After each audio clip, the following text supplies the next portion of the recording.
Hello everyone, आज date है 10 जनवरी 2022 और द हिंदू न्यूज एनालिसिस में आपका स्वागत है। इस वीडियो में हम द हिंदू की इंपोर्टेंट न्यूज को एग्जाम के पॉइंट ऑफ व्यू से डिस्कस करेंगे। नीचे डिस्क्रिप्शन बॉक्स में Telegram channel Volcano IAS Academy का लिंक दिया हुआ है। आप Telegram channel Volcano IAS Academy के साथ में जुड़ सकते हैं। वहाँ पर हर exam means UPSC, state PSC and other exams के पॉइंट ऑफ व्यू से काफ़ी इंपॉर्टेंट इन्फॉर्मेशन आप सभी के साथ में शेयर की जाती है। तो चलो स्टार्ट करते हैं। वीडियो को स्टार्ट करेंगे एक ज्योग्राफिकल मैप क्वेश्चन के साथ में। और आज आपका क्वेश्चन ये है कि रेड सी को आपको सबसे पहले मैप में जाकर के व्यू करना है, फिर इससे रिलेटेड इंपॉर्टेंट इंफॉर्मेशन को एंड फैक्ट्स को कमेंट बॉक्स में टाइप करना है।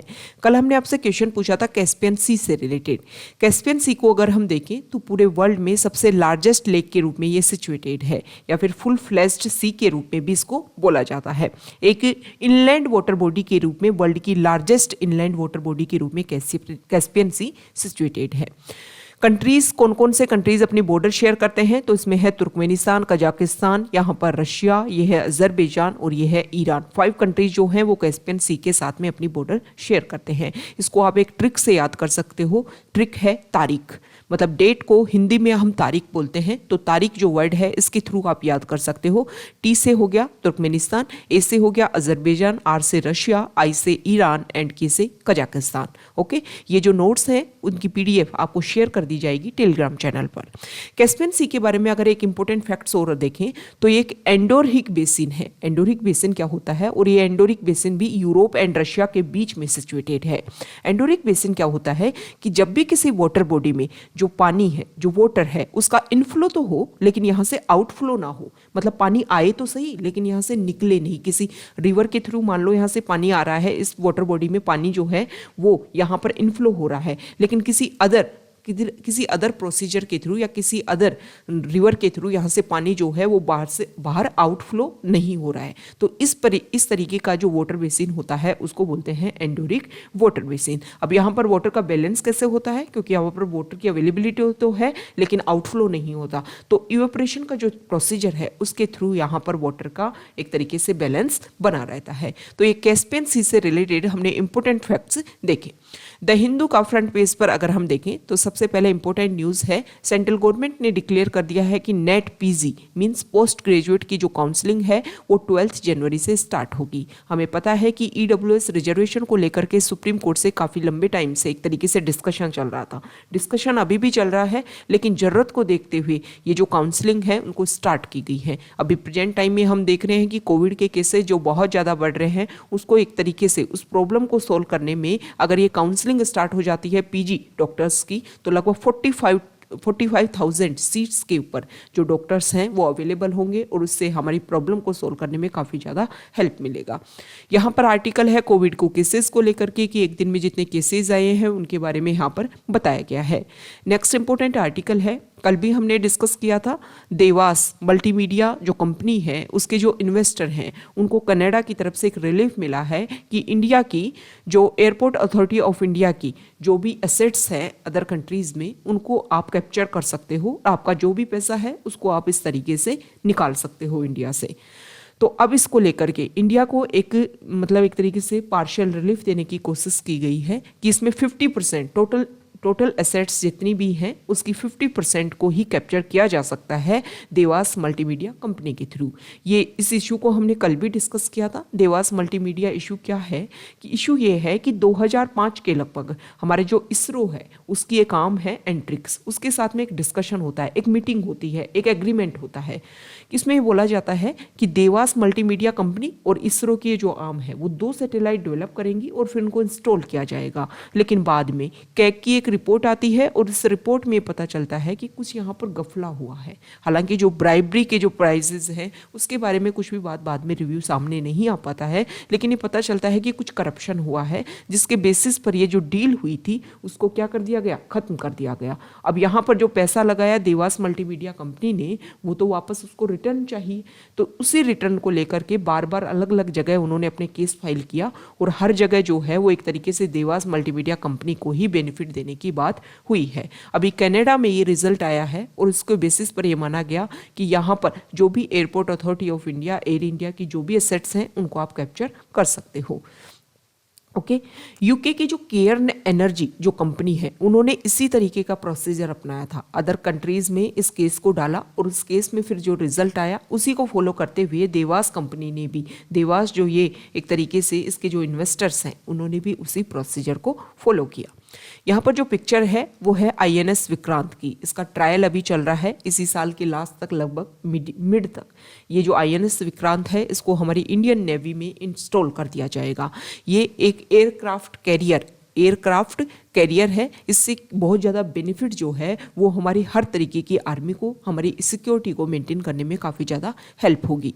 यहाँ पर जो आर्टिकल है वो बिहार में एक मैन, ऐसा बोला जा रहा है कि देखो वैक्सीनेशन की 2 डोज लेनी है, अभी ये रूल है, और कोविन के जो प्लेटफॉर्म है उसके थ्रू आपको अपना रजिस्ट्रेशन करना है। लेकिन बिहार का मैन एक बोला है कि मैंने 11 जो जैब है, मतलब वैक्सीनेशन की 11 डोज मैं अपने ऊपर इम्प्लीमेंट करवा चुका हूँ। और उन्होंने तो ये भी बोला है, इनका नाम है ब्रह्मदेव मंडल, 84 एज के हैं, और उनके खिलाफ अब FIR दर्ज करवाई गई है। इन्होंने बोला कि मैंने जितनी ज़्यादा वैक्सीन की डोज ली उतनी ज़्यादा मेरे बहुत सारे पेन था बॉडी में, वो सब कुछ खत्म हो गया। तो ज़्यादा से ज़्यादा लोगों को वैक्सीन की डोज लेनी चाहिए, everyone should get the vaccine. लेकिन जो भी एक तरीके से चीटिंग के बेसिस पर या चीटिंग बाई पर्सोनेशन, ये जो भी प्रॉब्लम्स है इसके बेसिस पर उनके ऊपर केस फाइल किया गया है कि इस तरीके से जो आपने रूल्स एंड रेगुलेशन है उनको वायलेट करने की कोशिश की है।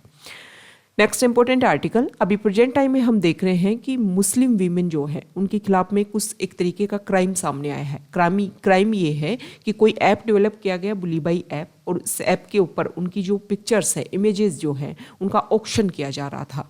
इसी तरीके का कुछ समय पहले एक सुली डील्स ऐप बना था, सुली डील्स ऐप।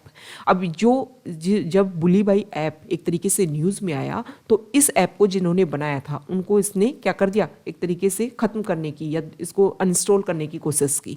तो अब इसके जो भी प्रोड्यूसर हैं इस सुली डील्स ऐप के, उनको भी अरेस्ट कर लिया गया है इंदौर से।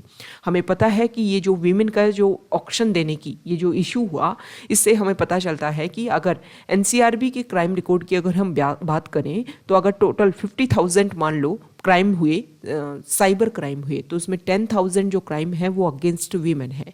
हम इन प्रॉब्लम को इसलिए सोल्व कर सकते हैं, इस तरीके से सोल्व कर सकते हैं कि वीमेन में एक अवेयरनेस क्रिएट की जाए, उनको एक तरीके से बताया जाए कि आप कहीं पर अपने जो पासवर्ड शेयर करती हैं या फिर जो भी आप जिस तरीके से भी सोशल मीडिया प्लेटफॉर्म्स का यूज़ कर रहे हैं उसको लेकर के उनमें अवेयरनेस क्रिएट हो। इसके अलावा जो भी हमारे यहाँ पर साइबर क्राइम सेल हैं एंड नॉर्मल पुलिस थानाज हैं, उनमें आपस में कनेक्टिविटी एंड कोऑपरेशन होना चाहिए ताकि इस तरीके के जो क्राइम्स हैं उनको इजीली डील किया जा सके। Next important article page number 2 पर यहाँ पर ही बताया गया है, एक वर्ड क्लियर किया गया है कि वेस्टर्न डिस्टर्बेंसेस की वजह से जो दिल्ली हमारी नेशनल कैपिटल है वहाँ पर बहुत ज़्यादा बारिश, शावर्स देखने को मिल रहे हैं, रेन देखने को मिल रही है। वेस्टर्न डिस्टर्बेंस ये टर्म क्या है, ज्योग्राफिकल टर्म है। मेडिटेरियन सी जो है वहाँ पर कुछ ज्योग्राफिकल फिनोमिना विंटर सीजन में क्रिएट होते हैं, जिसकी वजह से हमारे इंडिया का जो नॉर्दर्न एंड वेस्टर्न जो पार्ट है उसमें रेन देखने को मिलती है। ये जो वेस्टर्न डिस्टर्बेंसेज हैं जिससे जो रेन आती है वो हमारी रबी क्रॉप के लिए बहुत ही बेनिफिशियल है, मींस वीट के लिए बहुत ही ज़्यादा बेनिफिशियल है।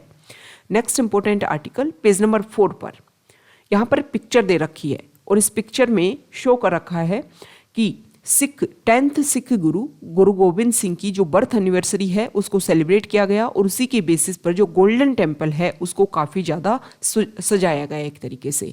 तो ये जो 10th सिख गुरु गोविंद सिंह जो है, इनसे रिलेटेड हम बेसिक फैक्ट्स देख लेते हैं।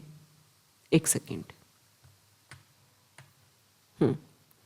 यहाँ देखिए, ये जो गुरु गोविंद सिंह जो से रिलेटेड जो हम बेसिक फैक्ट्स देख रहे हैं ये हमारे प्रीलिम्स के पॉइंट ऑफ व्यू से इंपॉर्टेंट और मेंस में जो हमारा GS पेपर 1 है उससे रिलेटेड, आर्ट एंड कल्चर से रिलेटेड भी हो सकते हैं। यहाँ पर ये बताया गया है कि देखो इनका जो बर्थ एनिवर्सरी है वो नानक शाही जो कैलेंडर फॉलो किया जाता है उसी के बेसिस पर इनको सेलिब्रेट किया जाता है। 1708 में इनका असैसिनेशन कर दिया गया था, मतलब इनको मार दिया गया था। इनके जो भी कंट्रीब्यूशन है उनमें अगर हम देखें तो सबसे पहले रिलीजियस बेसिस पर अगर हम देखें तो सिख कम्युनिटी में, सिख रिलीजन में जो प्रेजेंट टाइम में बालों को कवर करने के लिए जो टर्बन यूज़ की जाती है उसका इंट्रोडक्शन सबसे पहले गुरु गोविंद सिंह ने ही किया था। यहाँ पर इनके अगर हम और अदर जो इम्पोर्टेंट देखें कि सिख कम्युनिटी में जो 5K है, 5K में केस, कंगा, कर, केस, कंगा, कार, कृपाण एंड कचेरा, ये जो वर्ड्स हैं 5K जो हैं, ऐसा बोला जाता है कि एक जो पक्का सिख है वो इन 5K को रेगुलर क्या करता है, मेंटेन करता है, हमेशा उनके पास में ये चीज़ें होती हैं। इसके अलावा अगर हम देखें तो गुरु ग्रंथ साहिब जो है उन्होंने क्या किया, कुछ लिटरेरी कंट्रीब्यूशन भी उन्होंने दिया। लिटरेरी कंट्रीब्यूशन में कुछ ऐसे बुक्स उन्होंने लिखे जिसमें है जाप साहिब, बेंटी, चौपाई, अमृत, सेवाएं। He also wrote the Zafarnama which was a letter to the Mughal emperor Aurangzeb. Okay, Aurangzeb को उन्होंने एक लेटर लिखा था जिसका नाम है जफरनामा।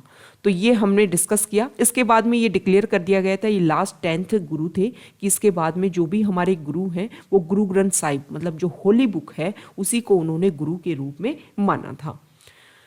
नेक्स्ट इंपॉर्टेंट न्यूज़, यहाँ पर एडिटोरियल पेज पर ये न्यूज़ है। ये जो आर्टिकल है, फर्स्ट आर्टिकल EWS रिजर्वेशन को लेकर के है। इसमें ये बताया गया है कि सुप्रीम कोर्ट में ये डिस्कशन चला लेकिन बिना कोई चेंज के इसको कंटिन्यू किया गया है प्रेजेंट टाइम में। हालांकि अभी जो मार्च तक जो डिस्कशन इसमें चला होगा, मार्च में जो इसमें रिजल्ट आएगा, ऐसा बोला जा रहा है कि मार्च में इसमें दोबारा से डिस्कशन होगा कि EWS कैटेगरी के लिए जो अपने क्राइटेरिया डिस्कस किया वो उसमें 8 लाख इनकम ही कैसे डिसाइड कर ली।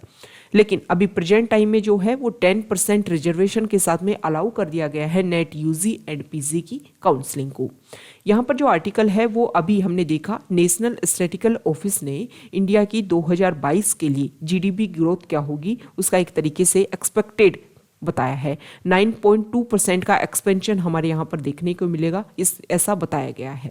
लेकिन इस आर्टिकल में ये बोला गया है कि देखो NSO ने जो भी फोरकास्ट किया है उसमें क्या प्रेजेंट टाइम में जो कोविड का जो नया वेरिएंट ओमिक्रॉन, उसकी वजह से जो केसेस इंक्रीज हो रहे हैं, क्या इसका इम्पैक्ट होगा हमारी GDP के ऊपर, हमारी इकोनॉमिक ग्रोथ के ऊपर, क्या इसको कंसर्न किया था या नहीं किया था। यहाँ पर जो आर्टिकल है वो गवर्नर जो पोस्ट होती है, गवर्नर कॉन्स्टिट्यूशनल पोस्ट है, उससे रिलेटेड है। अभी हम प्रेजेंट टाइम में देख रहे हैं कि गवर्नर और वहाँ की जो गवर्नमेंट है, मतलब अलग अलग स्टेट के यहाँ पर एग्जांपल्स दे रखे हैं, जैसे महाराष्ट्र में, केरला में, और कल भी हमने न्यूज़ डिस्कस की थी कि तमिलनाडु के जो CM हैं MK स्टालिन, उन्होंने एक इम्पोर्टेंट स्टेटमेंट दिया कि गवर्नर जो है उनको जो भी स्टेट की लेजिस्लेटिव असेंबली जो भी लॉ पास करती है, जो भी बिल पास करती है, उनको एक तरीके से अपनी सहमति देने की जरूरत है, क्योंकि इससे कॉपरेशन होगा। क्योंकि जो लेजिस्लेटिव असेंबली, मान लो इलेक्टेड गवर्नमेंट, ये उनका स्टेटमेंट था कि इलेक्टेड गवर्नमेंट कोई भी लॉ लेकर के आ रही है, उनको लोगों ने इलेक्ट किया है तो लोगों के बेनिफिट के लिए ही वो लॉ लेकर के आएंगे ना। तो इसमें क्या है कि गवर्नर को अपना अप्रूवल उसमें देना चाहिए। महाराष्ट्र में क्या इशू हुआ कि महाराष्ट्र में जो लेजिस्लेटिव असेंबली का जो स्पीकर अपॉइंट किया जाना था उसके लिए डेट डिक्लेयर करवाने की बात की गई थी गवर्नर से। गवर्नर ने उसके लिए मना कर दिया, ठीक है, कि डेट डिक्लेयर नहीं की जाएगी। केरला में ये इशू हुआ कि केरला के जो गवर्नर हैं उन्होंने गवर्नमेंट के कहने पर एक यूनिवर्सिटी के जो वाइस चांसलर हैं उनको रीअपॉइंट कर दिया। बाद में आकर के वो स्टेटमेंट देते हैं गवर्नर कि मैंने तो प्रेशर में उनको रीअपॉइंटमेंट कर दिया और फिर मैं तो नहीं करना चाहता था। तो इस तरीके से जो कोऑपरेशन होना चाहिए वो कोऑपरेशन यहाँ पर नहीं देखने को मिल रहा है। इसके अलावा वेस्ट बंगाल में जो इशू होते हैं वो तो आपको रेगुलर पता ही है, वहाँ तो हर छोटी छोटी प्रॉब्लम में गवर्नमेंट और जो गवर्नर पोस्ट है उनके बीच में इस तरीके के इशू सामने आ जाते हैं। इस आर्टिकल में ये बताया गया है कि जब हमारे कॉन्स्टिट्यूशन के लिए डिस्कशन चल रहा था और उस डिस्कशन में जिन पॉइंट्स के ऊपर बात चल रही थी कि गवर्नर जो पोस्ट है वो ब्रिटिशर्स टाइम में काफ़ी ज़्यादा इंपॉर्टेंट हुआ करती थी, काफ़ी ज़्यादा पावरफुल हुआ करती थी। बहुत सारे कॉन्स्टिट्यूएंट असेंबली के जो मेंबर्स हैं वो चाहते थे कि गवर्नर की जो पोस्ट है उसको उतना ही पावरफुल रखा जाए हमारे कॉन्स्टिट्यूशन में।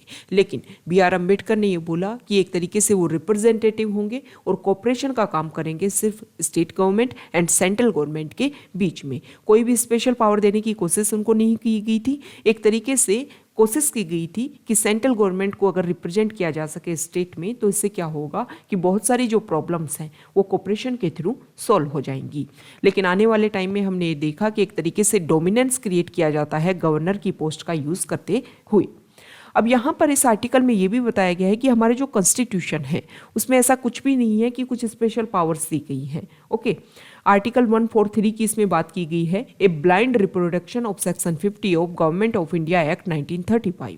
HV कामत ने स्टेटमेंट दिया कि इसका जो सेक्शन 50 है मतलब गवर्नमेंट ऑफ इंडिया एक्ट का 1935 का जो सेक्शन 50 था उसका ब्लाइंड रिप्रोडक्शन मतलब बिना बताए उसका रिप्रोडक्शन कर दिया गया है आर्टिकल 163 में। ओके मतलब एक तरीके से जो गवर्नर को पावर्स भी दी गई और बताया भी नहीं गया कि उनको कुछ स्पेशल पावर्स दी जा रही हैं। तो यहाँ पर ये आर्टिकल बताया गया है। वैसे सुप्रीम कोर्ट के जो रिजल्ट्स हैं उनके बारे में बोला गया है कि जो गवर्नर है उसके पास में इतनी पावर है कि वो काउंसिल ऑफ मिनिस्टर किसी भी स्टेट की जो काउंसिल ऑफ मिनिस्टर्स हैं उनकी एड एंड एडवाइस के अकॉर्डिंग वर्क करे, अपने एग्जीक्यूटिव पावर का इस तरीके से यूज कर सकता है। अब यहाँ पर महाराष्ट्र में जो केस हुआ उसके बारे में अलग से बता रखा है कि जो स्पीकर की जो पोस्ट है उसके इलेक्शन की बात की गई। हालांकि जो गवर्नर की जो पावर्स हैं उसमें ऐसा कुछ भी नहीं बताया गया है, सिर्फ उसमें इतना बोला गया है कि जो भी आपको एड एंड एडवाइस दिया जाए उसके अकॉर्डिंग आप वर्क करो। उसमें ये नहीं बोल रखा है कि गवर्नर इसको रिजेक्ट कर सकता है। एक तरीके से स्पीकर के जो इलेक्शन होता है उसमें गवर्नर का कोई रोल ही नहीं है। तो एक जबरदस्ती अपना रोल क्रिएट करने की जो इशू क्रिएट हो रहा है, इससे क्या होती है कि जो गवर्नमेंट एक हेल्दी तरीके से वर्क कर सकती है उसमें आप इंटरवेन करने की कोशिश करते हो। ये हम देखते हैं कि सेंट्रल गवर्नमेंट में जो पार्टी है इसके अलावा वो स्टेट जहां पर एंटी गवर्नमेंट है, मतलब सेंट्रल गवर्नमेंट में जो पार्टी है जिसका रूल है उससे एंटी अगर किसी स्टेट में पार्टी है तो वहां पर इस तरीके के इशू बहुत ज़्यादा देखने को मिलते हैं। अब ये जो भी इशू हैं वो आपको ध्यान में रहनी चाहिए क्योंकि गवर्नर का जो इशू है वो काफ़ी ज़्यादा चल रहा है। केरला का जो गवर्नर है उनके काफ़ी स्टेटमेंट सामने आए हैं। तो ये हमारे एग्जाम के पॉइंट ऑफ व्यू से, प्रीलिम्स के पॉइंट ऑफ व्यू से भी और मेंस के पॉइंट ऑफ व्यू से भी जो गवर्नर पोस्ट है वो इंपॉर्टेंट हो जाती है। तो कंप्लीट जो भी इससे रिलेटेड आर्टिकल्स हैं वो सब कुछ आपके क्लियर होने चाहिए। तो यहाँ पर लास्ट में इस आर्टिकल में सिर्फ इतना बोला गया है कि देखो कॉर्पोरेशन की पोस्ट है और जो पोस्ट कॉर्पोरेशन की पोस्ट है उस पोस्ट के अकॉर्डिंग ही यहाँ पर वर्क होना चाहिए। ओके जो गवर्नर है उसको ऐसे मैन को अपॉइंट, ये बोला जाता है कि ऐसा मैन अपॉइंट किया जाए जो पार्टी से ऊपर उठ करके काम करे। He will look at the minister and government from A detached stand point. Detachment is the essence of India's ancient culture. Okay next अब देखो ये जो इंपॉर्टेंट वर्ड है, detachment is the essence of India's ancient culture. इस बार UPSC का आपने क्या देखा होगा, जो वो ऐसे का पेपर है उसमें आपने देखा होगा कि इस तरीके के जो स्टेटमेंट हैं उनको उठा करके ही उस पर ऐसे राइट करवाया गया है। तो जब भी इस तरीके की जो आप स्टेटमेंट, एक तरीके का जो एक लाइन सेंटेंस आप देखो तो उससे रिलेटेड आप देखो कि किस तरीके से हमारे एंशियंट कल्चर में इस तरीके का काम हुआ कि डिटैचमेंट मतलब उससे जो रिलेटेड ना रहो। आपको पोस्ट दी गई है उसमें जो आपका वर्क दिया गया है वो वर्क आप करो, ऐसे नहीं है कि आप किसी से इन्फ्लुएंस होकर के अपना वर्क कर रहे हो। नेक्स्ट इंपॉर्टेंट आर्टिकल है पेज नंबर 7 पर। यहां पर यह बताया गया है कि राइट टू प्राइवेसी, हमें फंडामेंटल राइट्स दिए गए। फंडामेंटल राइट्स के बेसिस पर हमें दिया गया कि गवर्नमेंट अगर हमारे खिलाफ में कोई भी काम करती है, ऑर्गेनाइजेशन, गवर्नमेंट से रिलेटेड ऑर्गेनाइजेशन अगर हमारे फंडामेंटल राइट्स को वायलेट करने की कोशिश करते हैं तो हम सुप्रीम कोर्ट जा सकते हैं, हाई कोर्ट जा सकते हैं। लेकिन प्राइवेट इंस्टीट्यूट अगर हमारे खिलाफ में कुछ काम करते हैं तो इसके लिए हमारे कोई भी रूल्स एंड रेगुलेशंस एक तरीके से नहीं थे। पुट्टास्वामी केस 2017 में ये बोला गया सुप्रीम कोर्ट के द्वारा कि जो राइट टू प्राइवेसी है एक फंडामेंटल राइट है। इसके बाद में जस्टिस BN श्री कृष्णा की कमेटी ने भी एक रिपोर्ट दी और उसी के बेसिस पर पर्सनल डाटा प्रोटेक्शन बिल 2019 आया। एक आशा की किरण जागी कि हाँ अब जो लोगों की प्राइवेट इंस्टीट्यूट से और गवर्नमेंट इंस्टीट्यूट से दोनों से जो भी रूल्स एंड रेगुलेशन, जो भी उनकी प्राइवेसी को वायलेट करने की अगर कोशिश की जाती है तो उन सभी को सिक्योर किया जा सकेगा। लेकिन इस आर्टिकल में ये बोला गया है कि इस बिल में, ये जो बिल लाया गया, इस बिल में बहुत सारे ऐसे लूप होल्स हैं जिसके बेसिस पर लोगों की जो प्राइवेसी है वो सिक्योर होने के बजाय उनके वायलेट होने की ज़्यादा चांसेज हैं, उसमें एनक्रोच करने के ज़्यादा चांसेज हैं। तो इसमें जो भी प्रॉब्लम्स हैं उन सभी को, जो लूप होल्स हैं उनको स्टैंडिंग कमेटी को भेजना चाहिए, उसमें जो भी नई रिकमेंडेशंस इंक्लूड की जानी चाहिए, क्योंकि आप डाटा प्रोटेक्शन बिल लेकर के आ रहे हो जो हमारी पॉपुलेशन है उनकी प्राइवेसी को सिक्योर करने के लिए, ना कि उनको वायलेट करने के लिए। Next important article page number 8 पर। यहां पर जो आर्टिकल है फर्स्ट, देखो हमारे RBI के गवर्नर रहे हुए हैं उर्जित पटेल। उन्होंने बीजिंग बेस्ड जो AIIB जो बैंक है, मतलब Asian infrastructure investment bank, AIIB को ज्वाइन कर लिया है। इसके अलावा यहाँ पर ADB बैंक जो है, एशियन डेवलपमेंट बैंक, उसकी भी बात की गई है। तो दोनों बैंक्स के बारे में हम बेसिक फैक्ट्स देख लेते हैं। सबसे पहले AIIB की अगर हम बात करें तो ये जो बैंक है वो 2016 से इसने काम करना स्टार्ट किया था। इसका जो हेडक्वार्टर है वो बीजिंग में है। जो एशियन इंफ्रास्ट्रक्चर इन्वेस्टमेंट बैंक है वो एक मल्टीलेटरल डेवलपमेंट बैंक है और इसका मेन मिशन ये है कि जो एशिया और उसके दूर, मतलब एशिया मेजरली फोकस एशिया, लेकिन इसके अलावा जो अदर एरिया है उसके पर भी फोकस किया जाएगा, सोशल एंड इकोनॉमिक जो भी आउटकम्स हैं उनको इम्प्रूव करने के लिए। इसमें जो इसके फाउंडिंग मेंबर्स थे लगभग 57 इसके मेंबर्स थे, लेकिन प्रेजेंट टाइम में 100 से ज़्यादा भी इसके मेंबर्स हैं। G20 जो ग्रुप है उसके 14 ऐसे मेंबर्स हैं जो इसके भी AIIB जो बैंक है इसके भी मेंबर हैं, जिसमें France, Germany, Italy and UK। इसमें अगर सबसे ज़्यादा शेयर होल्डर की बात करें तो चाइना का पार्ट है और सेकेंड नंबर पे इंडिया जो है उसको फॉलो करता है। नेक्स्ट है Asian development bank. Asian development bank की अगर हम बात करें, इसका जो AIB का जो हेडक्वार्टर है वो बीजिंग में है। एशियन डेवलपमेंट बैंक को लगभग ये एक रीजनल डेवलपमेंट बैंक है। 19 दिसंबर 1966 को इसको एस्टेब्लिश किया गया था और इसका हेडक्वार्टर है मनीला एंड फिलीपींस में। यूनाइटेड नेशन ऑब्जर्वेशन ऑफिशियल के रूप में भी ये वर्क करता है। ओके, इसके मेंबर्स कौन कौन हो सकते हैं? तो इसके members United nation economic and social commission for Asia and the Pacific, जिसको पहले इस नाम से भी जाना जाता था, and non regional developed countries, ये जो हैं वो इसके मेंबर हो सकते हैं। ADB में प्रेजेंट टाइम में 68 मेंबर्स हैं, जिसमें से 49 एशिया से हैं। Okay, 49 from with in Asia. तो ये स्टेटमेंट हमें क्या शो करता है कि एशिया के बाहर से भी यहाँ के मेंबर्स हैं, तो ये आपको ध्यान में रखना है। नेक्स्ट इंपॉर्टेंट आर्टिकल, यहाँ पर जो आर्टिकल है वो सिटीजनशिप अमेंडमेंट एक्ट से रिलेटेड है। इसमें बताया गया है कि 2019 में ये एक्ट आया था, लेकिन अभी तक जो मिनिस्ट्री ऑफ होम अफेयर्स ने इस एक्ट को जब से पास किया है, एक्सटेंड लेकर के आ रहे हैं कि इसमें किस तरीके से जो रूल्स हैं वो बनाए जाएंगे, उन सभी के बारे में कोई भी एक तरीके से उनका जो नोटिफिकेशन है वो पास नहीं किया गया है। सिटीजनशिप अमेंडमेंट एक्ट की अगर हम बात करें तो इसके थ्रू ये डिसाइड किया गया था कि हमारे 3 neighbouring countries Bangladesh, Pakistan and Afghanistan, वहाँ पर अगर six minorities Hindu, Sikh, Jain, Buddhist, Parsi and Christian, इनके खिलाफ में अगर कोई भी प्रॉब्लम होती है और वो पर्सन हमारे इंडिया में आते हैं तो उनको सिटीजनशिप यहाँ पर दी जाएगी। 31 दिसंबर 2014 से पहले जो भी लोग इलीगल तरीके से हमारे इंडिया में आए हैं तो उनको एक तरीके से उनके ऊपर कोई भी रिस्ट्रिक्शंस लगाने की कोशिश नहीं की जाएगी। उनको इलीगल इमिग्रेंट्स के रूप में ट्रीट ना करके उनको इंडियन सिटीजनशिप देने का काम किया जाएगा। अब ये जो आर्टिकल है वो हमारे प्रीलिम्स के पॉइंट ऑफ व्यू से भी इंपॉर्टेंट है एंड मेंस का GS पेपर 2 जो है उससे रिलेटेड है। अब ये CAA जो है इसको लेकर के कुछ प्रॉब्लम है। इस लॉ को लेकर के हमने देखा कि दिल्ली में काफ़ी ज़्यादा प्रोटेस्ट किया गया शाहीन बाग पे। इश्यू क्या है कि हमारे यहाँ पर एक तरीके से रिलीजन के बेसिस पर जो डिस्टिंग्विशन जो है वो किया जा रहा है। मतलब आप रिलीजन के बेसिस पर बोल रहे हो कि इस रिलीजन के लोग इंडिया में आएंगे तो उनको तो हम अच्छे से ट्रीट करेंगे, अगर ये अदर कम्युनिटीज़ के लोग हमारे इंडिया में आते हैं तो उनको ट्रीट नहीं किया जाएगा। इसके अलावा इसी से रिलेटेड NRC एक इशू भी है, जिसमें आसाम वाले रीजन में एक रजिस्टर मेंटेन किया गया है कि वो अपने अब सारे के सारे वहाँ की जो पॉपुलेशन है वो अपने डॉक्यूमेंट सबमिट करवाएं, उसके बेसिस पर डिसाइड किया जाएगा कि आप इंडिया के मेंबर हो या नहीं हो, यहाँ के सिटीजन हो या नहीं हो।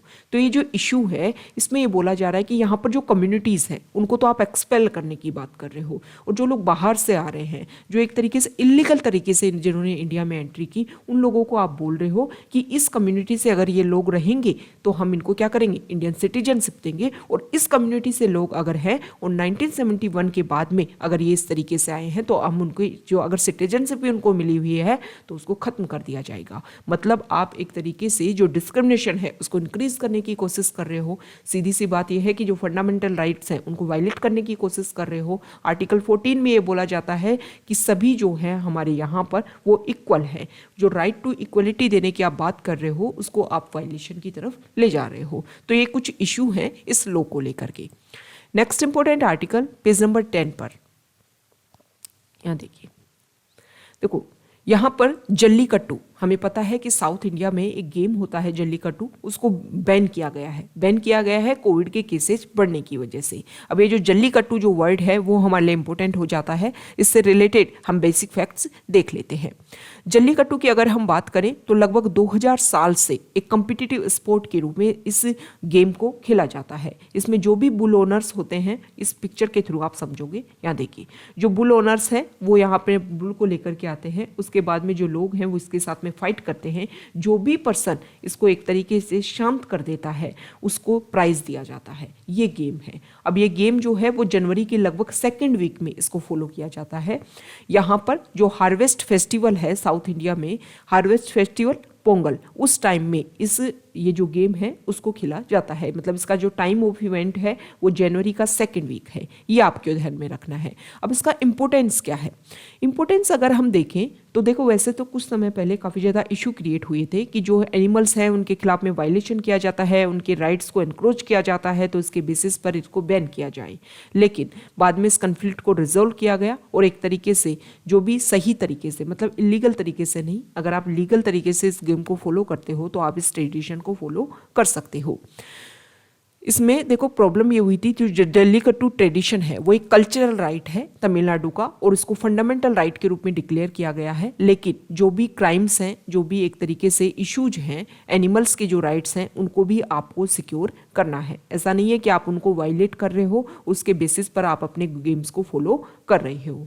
अब इसमें जो भी ये देखो, जो बुल टेमर जो होते हैं उनको एक तरीके से प्रेस्टीज मिलती है उस एरिया में, क्योंकि ये जो सबको पता है कि बुल टेमिंग स्पोर्ट है ये, और इसमें जो बुल्स की जो कैटेगरी होती है, एक उनकी जो ब्रीड होती है उसका काफ़ी ज़्यादा रोल होता है। तो हमारे यहाँ पर हम देख रहे हैं कि जो मेल ब्रीड है, मेल जो बुल होता है उसको, क्योंकि प्रेजेंट टाइम में आप एग्रीकल्चर में उसका यूज़ करते नहीं हो, एक तरीके से सिर्फ मीट के लिए उसका यूज़ किया जा रहा है। तो जो हमारी नेचुरल ब्रीड है उसको सिक्योर किया जा रहा है इस गेम्स के थ्रू। ये काफ़ी ज़्यादा प्रॉफिट है इस गेम का। Okay, next important article foreign page पर।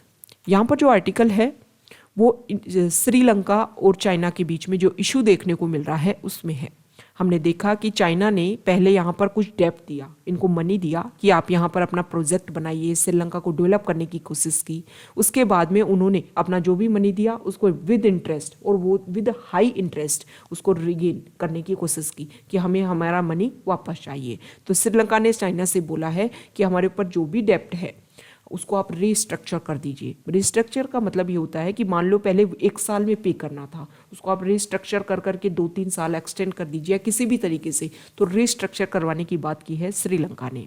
हमें पता है कि इसी तरीके के जो इश्यूज हैं वो मालदीव, हमारा नेबर कंट्री, इसके अलावा कल भी हमने डिस्कस किया था कि यूरोपियन कंट्री जो लिथुआनिया है उसके साथ में भी सेम इशू है। चाइना ने इन्वेस्टमेंट की बात की, पैसा दिया, उसके बाद में उनको अपने अंडर कैप्चर करने की कोशिश करता है। हालांकि यूएस ने एक तरीके से लिथुआनिया जो कंट्री है उसको सपोर्ट करने की कोशिश की है। श्रीलंका कंप्लीट कोशिश कर रहा है कि इंडिया यहाँ पर काफ़ी बेनिफिट देने की कोशिश करे। ओके, अब यहाँ पर कुछ इशू इस तरीके से भी इंक्रीज हुए कि चाइना से कुछ एक तरीके से मतलब आप मान सकते हो कि फर्टिलाइजर्स जो हैं वो श्रीलंका में आई। श्रीलंका ने उनको बोला कि ये जो फर्टिलाइजर्स जो हैं इनकी क्वालिटी जो है, ऑर्गेनिक जो फर्टिलाइजर्स हैं इनकी क्वालिटी अच्छी नहीं है। चाइना को इस बात को लेकर के भी काफ़ी ज़्यादा इश्यू क्रिएट हुआ, क्योंकि वो ही फर्टिलाइजर्स, वो ही ऑर्गेनिक फर्टिलाइजर्स जो हैं वो US and other European countries China से मंगवाते हैं। तो अगर श्रीलंका इस तरीके के इशू क्रिएट करता है तो चाइना का जो एक तरीके से ट्रेड है वो हैम्पर हो सकता है, और जब हैम्पर होगा तो उससे काफ़ी ज़्यादा नुकसान होगा। इसको लेकर के भी श्रीलंका को लेकर, श्रीलंका के साथ में जो भी इशू क्रिएट हुए हैं प्रेजेंट टाइम में वो उस इशू से भी रिलेटेड है। ओके, तो ये आज का हमारा डिस्कशन था। कई इंपॉर्टेंट न्यूज़ को हमने डिस्कस किया। अगर आप यहाँ तक आए हैं, वीडियो आपको अच्छा लगा है तो प्लीज़ आप वीडियो को लाइक कीजिए, शेयर कीजिए और चैनल को सब्सक्राइब कीजिए। Okay, thank you.